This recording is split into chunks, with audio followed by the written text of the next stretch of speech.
Welcome to part 1 of my holiday cooking series. Today we are making the only mac and cheese recipe you'll need to make.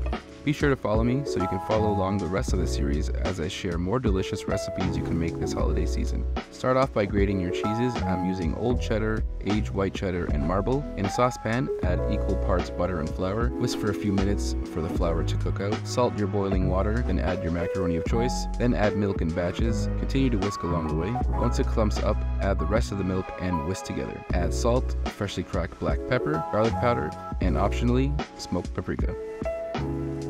Your sauce is ready once it coats the back of a spoon.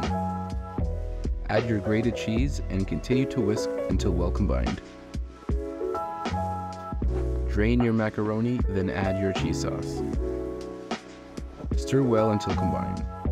Add the mixture to a baking dish, top with the remaining cheddar cheese, then combine butter and panko breadcrumbs and sprinkle over the top of your mac and cheese. Bake in the oven at 375 degrees until the cheese is melted and the panko is crispy. Take it out of the oven and just look at that masterpiece you've just created. Let cool for 10 to 15 minutes before serving, and there you have it, the only mac and cheese recipe you'll need to make over the holidays. As always, the full recipe with measurements is on my website.